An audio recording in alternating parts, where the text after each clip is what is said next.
Fighters, toujours sur le devant. Des histoires vraies de l'action partout. Météo secours, on te dit tout. Colossal sur les flots, les rouveilles, ils sont au boulot. Des femmes aux tempêtes, rien ne les arrête. Abonne-toi pour voir leur conquête. Like, commence. Salut à toutes et à toutes, c'est le Docous pour la news, j'espère que vous allez bien, moi ça va super. On est parti pour l'histoire du méga feu dans l'Aude, comme vous l'avez vu, le feu a parcouru 13 000 hectares, et ben... Je ferai une vidéo un peu plus détaillée sur cet accident, mais à ce que j'avais vu, il y avait aussi un projet de photovoltaïque qu'un maire avait balancé lors d'une interview sur je sais plus quelle chaîne, je vous rebalancerai la vidéo quand je reviendrai des vacances. Et ouais, ce sujet sur le méga feu, c'est un peu chelou, mais bon, c'est pas... Manque de Canadair, je vous remettrai aussi la vidéo dessus quand notre ami Gabriel Attal avait supprimé 2 Canadair pour une somme de 50 000 euros, mais bon, 50 millions, c'est pas grave. Après que combattre un méga feu avec 6 Canadair, c'est pas non plus la norme. Et en plus, si on a un mec qui te sort ministre, on n'a pas besoin du rescue UE pour nous aider à stopper un méga feu, on a assez de moyens. Ouais. C'est beau ça, on a assez de moyens, mais bon, vu qu'on en manque de pompiers, on en manque d'équipement, on balance de la thune dans le blanchiment d'argent, ouais, c'est bien. Bon, je vais vous laisser avec la vidéo.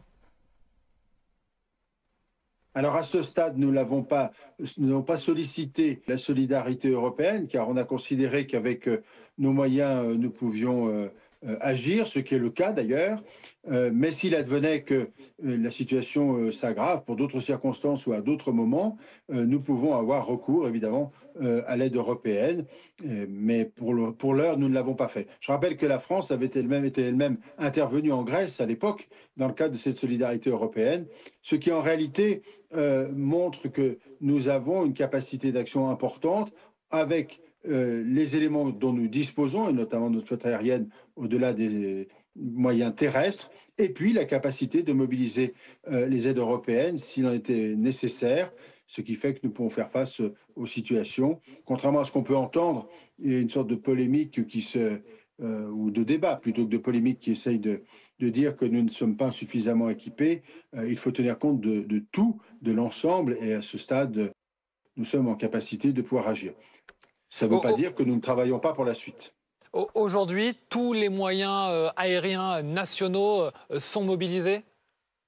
Oui, je rappelle que nous avons une flotte de 12 Canadair, 9 ont été engagés sur ces 12. Sur les 9 Dash dont nous disposons, 5 ont été engagés, plus des avions de contrôle. Donc, ils avaient été prépositionnés depuis le début de saison du feu. Donc, tout est opérationnel. Et un gros travail a été fait depuis le début de l'année par nos services et par l'entreprise qui assure l'entretien de nos avions pour que notre flotte soit opérationnelle. Je rappelle que cette année, l'année dernière, nous avions une flotte qui était opérationnelle de l'ordre de 50% de ses capacités. Aujourd'hui, c'est à plus de 95%. Nous avons fait un seul avion qui n'est pas disponible, un seul Canadair. C'est un avion qui s'est abîmé au printemps dernier au large de la Corse. Mais tous les autres sont opérationnels. Donc nous sommes en capacité d'agir, plus les hélicoptères dont nous disposons, et plus certains matériels que l'on peut louer. Donc nous sommes parfaitement opérationnels. Là, alors qu'on voit justement en direct sur les images des largages d'eau par... En fait, 1300 pompiers, si on considère, en gros, j'ai vu une news sur un groupe de pompiers, en fait, les colonnes de pompiers qui viennent dans le sud pour aider dans l'Aude, en fait, c'est des colonnes qui entre 60 et 80 pompiers. En plus des camions, donc vous êtes... faites le calcul, en fait, je crois qu'un CCF, c'est 3 personnes. 3 ou 5. En fonction des camions, parce que si vous prenez un gros CGC, les gros camions de 1300 litres, là, vous avez que 3 personnes. Après les CCF, je crois qu'on monte à 5. Si on se base sur une colonne comme ça. Après, vous avez des fois un véhicule qui transporte les pompiers aussi. Vous pouvez être à 7 dessus, voire plus. Donc, autant dire une colonne de 80 personnes, ça monte rapidement vite. Mais bon, ce monsieur, ce que je vois quand j'avais écouté les vidéos avant, c'était complètement lunaire. Le mec te sort en pleine vidéo, en plein direct, en fait, on n'a pas besoin de renfort de l'Union Européenne parce qu'on s'est éteint l'incendie. Ah ouais, d'accord. Quand tu sais que les agriculteurs et vignerons se plaignaient déjà d'un risque de bombe comme ça, de méga feu, ben... c'est pas grave, on envoie l'argent par-ci par-là, et voilà. Là que vous allez voir après cette vidéo, quand vous allez voir la vitesse du feu, même moi ça m'a choqué. J'ai l'impression, c'était limite un feu comme aux US.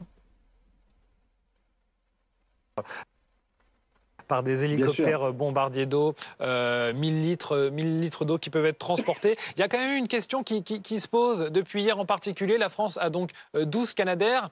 C'est vrai qu'on aurait dû en avoir davantage. C'est en tout cas à un moment une promesse d'Emmanuel Macron. Quand on regarde d'autres pays, l'Italie en a 18, l'Espagne 17, la France en a 12. Est-ce que c'est normal? Alors, nous avons 12 Canadair, c'est notre flotte, plus 4 qui sont achetés. En réalité, 2 sont déjà commandés, devront être livrés en 2027, et 2 autres ont été commandés qui seront livrés dans la période suivante. Donc ça, nous avons racheté 4 Canadair en réalité, au total. Mais nous réfléchissons surtout à la suite, c'est-à-dire l'après 2030, à avoir une capacité à nous fournir ou à construire un avion qui soit un avion souverain, c'est-à-dire un avion français, bombardier d'eau, français ou européen naturellement, qui nous permettent d'avoir une forme d'autonomie, notamment dans la filière de construction et d'entretien, car nous avons connu, il ne faut pas le nier, des difficultés d'approvisionnement de la part de l'entreprise qui construit les Canadair en matière de matériel, pour remplacer des matériels. Ça a été difficile, nous avons évidemment fait preuve d'autorité, ça a fonctionné, puisque nos avions sont aujourd'hui totalement opérationnels, mais à l'avenir, il ne faut plus que nous nous retrouvions dans cette situation et nous voulons construire une filière souveraine. Il y a pour ce faire 2 entreprises, il y en a plusieurs, mais 2 notamment qui travaillent sur des projets qui pourraient être opérationnels à partir de 2030, que le gouvernement aide, puisque nous avons mobilisé des fonds pour les aider à travailler sur ces développements, sur le budget d'ailleurs 2025, et nous allons continuer de les accompagner, parce que cette filière-là est importante. Elle est importante pour nous, et elle est aussi importante pour l'Europe. Nous savons, et personne n'ignore aujourd'hui, que des grands feux comme ceux que nous vivons aujourd'hui, il y en aura malheureusement d'autres, et que nous devons nous adapter au changement climatique, donc à nos capacités d'intervenir. Et nous voulons nous construire une filière souveraine, je disais donc française ou européenne, qui nous permette de parfaitement maîtriser notre approvisionnement en matière d'avions, en matière d'entretien, de façon à ne plus dépendre d'aléas d'une entreprise qui est certes importante, mais qui peut nous causer des problèmes. C'est vrai qu'être le délégué auprès du ministre de l'Intérieur, putain, déjà que le ministre de l'Intérieur c'est un peu un... Voilà quoi. C'est un peu de la merde, mais autant dire lui qui fait déjà de la merde, plus le ministre du délégué qui dit on s'en fout de l'aide européenne. Ah c'est beau ce pays. Mais bon, il faut laisser après que la vitesse de l'incendie qui est aussi hardcore, c'est wow. On vous a donné un comparatif. Le feu passé globalement à 5 voire 6 km par heure. Pour être tout à fait concret, c'est parcourir 1 km en 12 minutes. Eh bien ça, c'est comme si un humain marchait assez rapidement. Globalement, lorsqu'on fait ses courses au magasin, bien lorsqu'on pousse notre caddie, on le pousse à peu près à 4 voire 5 km par heure. Regardez, c'est bien plus que le feu de l'Andiras que nous connaissons maintenant par sa superficie. Lui, il progressait à 1,5 km par heure. C'est ce qui donne, eh bien, à cet incendie, justement, que l'on connaît actuellement, sa position numéro 1 dans le classement des pires incendies que nous avons connus. Il dépasse tous ceux que la France a donc enregistrés depuis maintenant plus d'un siècle.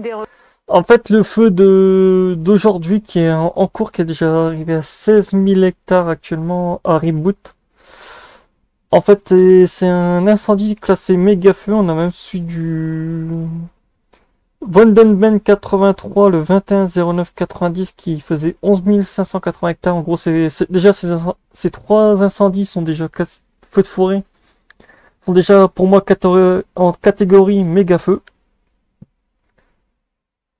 Et Collière 83 et Souffaron 83, ceux-là sont pas des méga feux parce qu'ils ne dépasseront pas les 10 000 hectares. Ou les 10 000 acres. J'en ferai une vidéo aussi prochainement, comment comparer un méga feu avec un feu normal. Parce que oui, vous aurez bientôt une vidéo dessus aussi. Et moi, ce qui m'avait choqué, c'est aussi la rapidité. 5 km 6.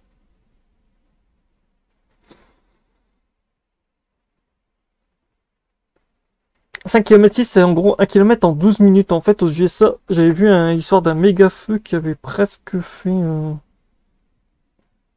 Je crois qu'il était monté à plus de 12 km/h. Et en gros, vous étiez à presque 3 km en 12 minutes aussi. En gros, autant vous dire, c'est un TGV le machin. Sur l'incendie de l'Hérault, de là, de toute façon, cet incendie qui est déjà classé comme incendie du 21e siècle est aussi considéré comme un feu de forêt avec une méga centrale. Parce que le machin, c'est une centrale. Parce que pour dégager autant de vitesse, ouf. 1 km 5 c'est que dalle, mais dès que tu approches des 5-6 km/h, là faut, ouais. Et plus l'incendie monte en km/h, plus t'as intérêt à dégager. Donc voilà, c'est tout pour cette petite news sur l'histoire d'un ministre qui est encore en mode je n'ai pas envie de demander des renforts pour l'incendie de l'Aude, les pompiers se débrouilleront assez. Donc voilà, n'hésitez pas aussi à donner vos avis dans les commentaires. Pour ma part, c'est du n'importe nawak. Donc voilà. Je ferai une vidéo un peu plus poussée en mode analyse sur cet incendie aussi avant la rentrée. Donc voilà, on se retrouve pour les prochaines news. Portez-vous bien. Tchuss.